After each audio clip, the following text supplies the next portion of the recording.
Hi there, I'm John from CNCKing.com, and today we'll cut some polycarbonate.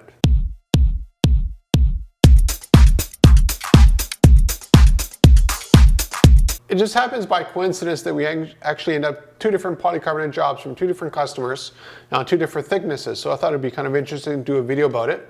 So this is 1/4 inch polycarbonate, and you can see it's polycarbonate by the clear here. So it's optically clear. It's a wonderful material for this kind of application. The other project was 1/8 inch polycarbonate, roughly 3 millimeters, and these were larger windows. Now each project has its things to, the challenges involved with it. The challenge with this one here, for instance, which would be the first one we look at, these are actually corporate awards that will be fiber etching the material on it, which is why we're using polycarbonate instead of acrylic. If this was acrylic with the fiber laser, we wouldn't use the fiber laser, but if we use our laser on this, you end up with a clear engraving. But if we use a fiber laser on polycarbonate, you end up with a jet black etching, I guess you would call, just like what we anneal stainless steel. So it's a really cool effect, but it only works with polycarbonate. So the challenge with this one here is that because the polycarbonate is relatively thick and we're cutting it with a CNC router, the CNC router will push and pull through the material, no problem at all. The problem is, here's what you end up with. Now, if you're cutting just one or two, there's no problem at all. But if you're cutting a whole bunch of these things, the challenge is the vacuum. Because what happens is, as soon as you have sort of holes in the vacuum table caused by cutting stuff out, you exponentially lose vacuum. So that's why you'll see in the video that I have it screwed down, and I actually sort of pause the machine to screw other areas down that I couldn't screw before. And that's to make sure that the sheet doesn't go flying off with all the parts. I've had that happen in the shop before, so that's why I know to be very careful about it. This is again 1/4 inch, so that means we're doing multiple passes all the way around to sort of lessen the blow of our CNC router pushing and pulling through it.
Now for the other project, this has a very, very slight bevel, which the camera would just not pick up. There's roughly a 1/16 inch bevel, and then another 1/16 inch sort of flat edge to this. Now the challenge with this one here is that because it is so large, we have a really good vacuum, but the way we cut out the pieces, I had to use a different bit, down bit, to cut it out. The problem with the down bit is that you're pushing down on the plastic as you're cutting it, which could overheat it, and then you end up with other issues that will happen with the warping of the material. This one here is 1/4 inch, so I used an upcut to remove the material as fast as I possibly could before it got too hot. Now if you're wondering how hot it is, if it goes on your skin, it actually burns your skin. So that's how hot the polycarbonate is when it's being cut by the machine.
Now the nice thing about polycarbonate is it's used for a variety of industrial purposes.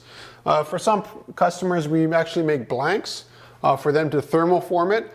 On other projects, you know, this kind of stuff here, this doesn't start off with a full sheet, it starts off with little blanks and then they form it. So polycarbonate is used for a variety of industrial purposes.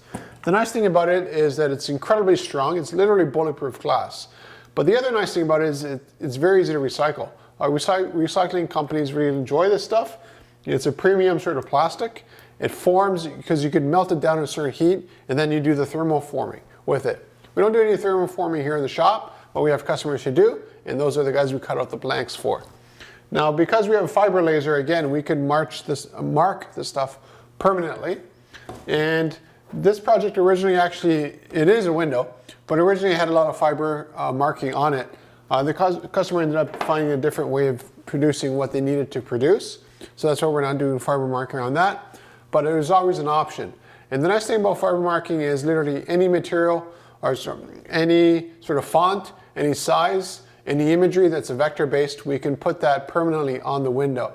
So for instance, if you wanted something that was branded that you hand out to people and that was literally bulletproof, you could do that. You know, we could cut that out for you and ship it right to your door.